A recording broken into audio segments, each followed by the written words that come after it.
and good morning to you on this fine morning here in Plymouth. There's quite a lot of cloud hanging about, but it's tending to break up, so we should be having a spot of sunshine before long. Well, I hope so. Well, if at any time you've planned a holiday trip to Holland and have written away to the travel agents, you'll have received bundles of pamphlets telling you all about the country and its people. And you'll have discovered, as you thumb through the pages, that Holland is indeed a country where there are many scenes to see, the old and the new side by side. Well, to many of us who've yet to cross the North Sea to meet the Dutch, the one thing that comes to mind when we think of Holland is the windmill. It's as much a part of the Netherlands as a church tower in England. Well, our first request this morning comes from Holland, and it goes without saying that there's a picture of a colourful Dutch windmill on the card. Well, before attempting to read out the names, before going into detail, my apologies to our listener friends over there for my pronunciation. I could say that it's double Dutch, but I won't. Well, writing from Vermeidenster in Kampen, Frank and Olive Lang and Daphne, Dick, Bert, Franklin and Sharon Kleinbussink send their love and warmest wishes to Mrs. Shears of April Cottage in Flushing near Falmouth. They were all thinking of you on your 90th birthday, Mrs. Shears. Well, I hope you'll enjoy the music that I'm playing for all the staff and patients in the Women's Surgical Ward at St. Martin's Hospital in Bath. It's a piece for the organ by John Stanley.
That was part of a trumpet voluntary by the English organist John Stanley, who incidentally was completely blind from the early age of 2.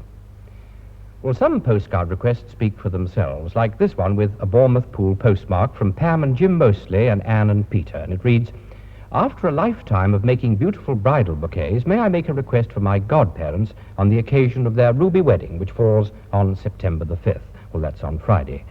They are Mr. and Mrs. Robert Williams of 91 High Street, Fordington, Dorchester. Mr. Williams has been confined to his room since last winter, and after such an active outdoor life, this has been a hard sentence, and his wireless has given much pleasure." Well, here's a favourite tune giving added pleasure, I hope, Mr. and Mrs. Williams, "Under the Bridges of Paris."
If music be the food of love, wrote Shakespeare, if music be the food of love, play on. Well, Shakespeare certainly knew that music has a powerful effect on the emotions, both in real life and in the theatre. The therapeutic powers of music over the mind and the body have long been recognized, and I was reading only the other day of a well-known continental surgeon who operated successfully on some 3,000 patients using only local anesthetics and selected mood music. Well, one patient, returning week after week with complaints of a long-standing nervous stomach disorder, was treated solely by being given a long-playing gramophone record of the music of Handel, which had been marked 3 times a day after meals. Well, I'm glad to say that after a short course of this one composer, the patient was able to enjoy and happily digest some good meals once again. Well, Handel's Largo has been prescribed by a number of our regular listeners for their friends in hospitals and at home. Miss D.E. Good, an ex-ATS corporal, sends it with good wishes to Mr. Phillips of Peveril Terrace in Porthleven.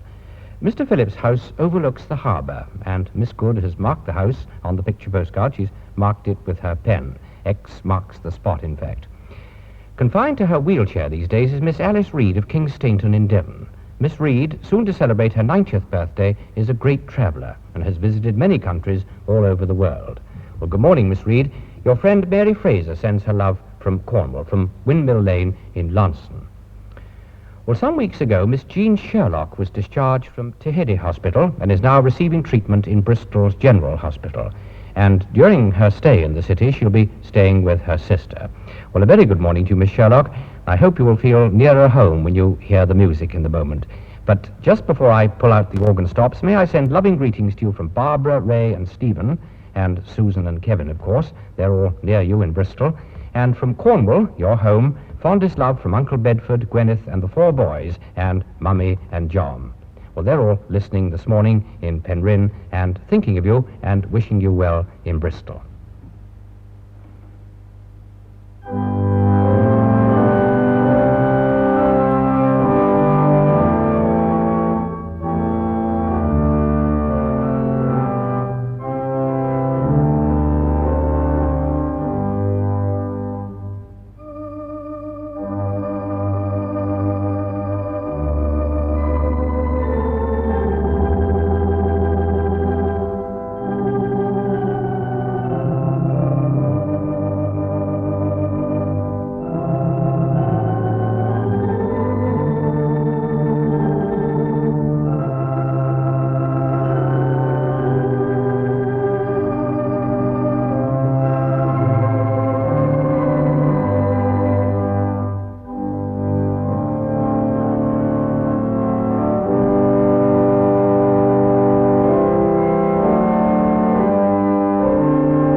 To many people, good music sounds heavy and popular music sounds too much like the top 20. But to Mrs. E. Lusmore, a resident in the Old People's Home at West Park in Millbrook near Plymouth, any tune will be acceptable and give pleasure, for the simple reason that Mrs. Lusmore has a most Catholic taste when it comes to music.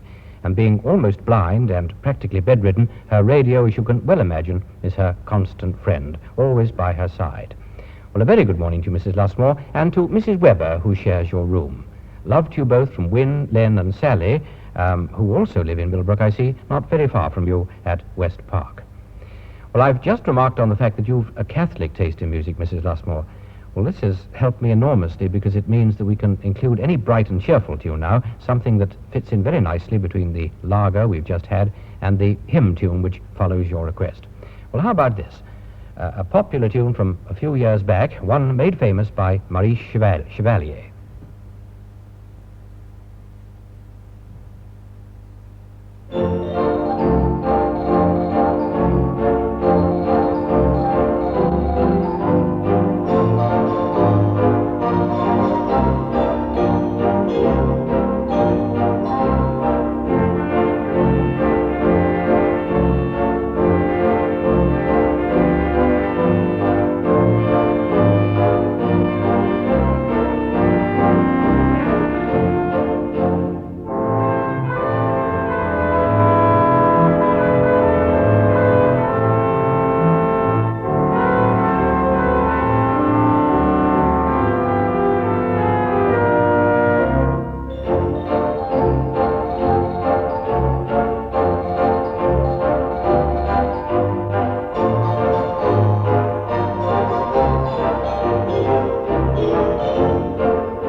Mademoiselle Louise. Well, our friends in Scotland have already had their bank holiday, but we Sassenachs have to wait until tomorrow for our traditional day off. No wonder they call it late summer bank holiday this year. Well, there was no September bank holiday 50 years ago. That I do know, even though it was before my time. There was no September bank holiday, but there was a wedding this week in 1919 that's now reached, or rather it's about to reach its 50th anniversary. The golden wedding of Mr. and Mrs. Legg of Puddletown in Dorset. Well, both Mr. and Mrs. Legg are founder members of the British Legion Women's Section. Mrs. Legg has been a trainer of the local handbell ringers for a number of years, also a very valued member of both the Women's Institute and Mothers' Union. Well, also celebrating their golden wedding are their next-door neighbours, Major and Mrs. Stringer of Trent Meadows. Well, our very best wishes to both couples, Mr. and Mrs. Legg and Major and Mrs. Stringer. Down in Cornwall, in Cannonstown, near Hale, Mrs. Annie Vincent has been confined to her home for nearly 2 years. Well, good morning, Mrs. Vincent. Your neighbour, Mrs. Clara Kernow, and all your friends in the village send their warmest regards and good wishes. Well, here's a letter from Weston-super-Mare, from the members of Clarence Park Baptist Church Choir, who tell us that their organist and choirmaster, Tony Ware, is marrying a namesake of mine, Miss Jackie Savage, next Saturday at Clarence Park. Well, our good wishes to Tony and Jackie, our good wishes, coupled with those of their fellow choir members. It was certainly bad luck for little Christine Ethorne the other day. 8-year-old Christine was chosen as the Gala Carnival Queen at Four Lanes Redruth, but unfortunately she broke her leg and is now in Truro City Hospital. Well, hello, Christine. All your friends in Four Lanes send their love, and may that broken leg of yours mend very quickly. I'm playing the well-known hymn tune Hollingside, one of the many well-loved tunes by the Reverend Dr. J.B. Dykes.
Reports of any kind can be most terrifying, can't they? Well, those of us who are never very awfully bright at school can remember the worrying business at the end of term when that ominous-looking envelope would arrive at home, an envelope containing all the cryptic remarks the masters could think up. You know, a list of the things we should have done, we ought to have done.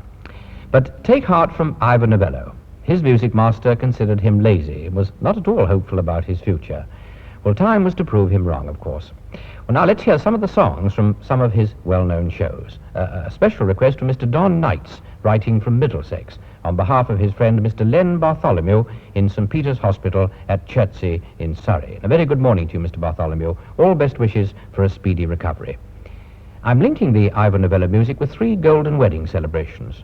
To Mr. and Mrs. Barraclough of Crewkerne, Somerset, love from Reg and Amy. To Mr. and Mrs. Trudgeon of St. Stephen near St. Austell, loving greetings from their family, not forgetting Sharon, their great-granddaughter. And to Mr. and Mrs. Thurgood, anniversary greetings, happiness and good health in the future from Bee and Jeff. And their card is one with a difference. They wrote from a safari lodge in Gulu, Uganda in East Africa. There are lots of colourful stamps on their postcard, also a picture of a lion. And the card was printed and put on sale by the East African Wildlife Society.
Three tunes from the musical pen of Ivor Novello. Well, these days, songs in the top 20 charts come and go with such speed, with such frequency, that few of us, apart from the youngsters who are with it, can hope to keep up with the latest hits. Well, many of the popular tunes last only a few weeks, at the most a matter of months. But it was a very different story in the 1930s and 40s. A song would become a hit, and years later, another hit, second time round. Well, Deep Purple was one such song that had a new lease of life, and I'm playing it now for Matron and her staff at the Andrew Home for the Blind in Instow in North Devon. Mrs. Soper, Mrs. Stacey of Heathfield Tavistocks send the tune to Matron and her staff with their grateful thanks for a most wonderful holiday just recently. They both travelled to Instow, stayed with their blind friends in the home, and enjoyed every minute of it.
I've a number of postcard prescriptions for our closing item this morning. There isn't time to go into each one in detail, but there is time for a little about each.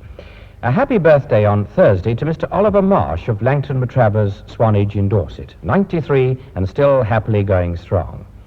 Tomorrow, Ruth Pugsley of Ilfracombe starts her nurse's training for SRN and RSCN at the Bristol Royal Children's Hospital. It's a 4-year course, by the way. Well, Mum, Dad and Philip and the Sunbeams of Ilfracombe Baptist Church wish you Godspeed, Ruth. And I'm also including Alan Bowden and Alison Hurd, 2 friends of yours, who go to university and teacher training college in a few weeks' time. 3 young people who will be sadly missed in Ilfracombe. And I need hardly say that everyone will be looking forward to their return visits. Mrs. Cox, writing from Stape Hill, Wimborne in Dorset, sends 90th birthday greetings to Mrs. Hillier in the Summer Hayes Nursing Home at Northbourne, Bournemouth. And time for just one more card. It's addressed to Mr. Bill Han, one of the church wardens at St. Martin's Church, Barton, Torquay, present in the Headland Convalescent Home. Well, a very good morning to you, Mr. Han. All your friends at St. Martin's Church are missing you, and they're looking forward to seeing you home again soon, fit and well again. Well, I'm playing S.S. Wesley's fine tune, Aurelia.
S.S. Wesley's inspiring tune, Aurelia.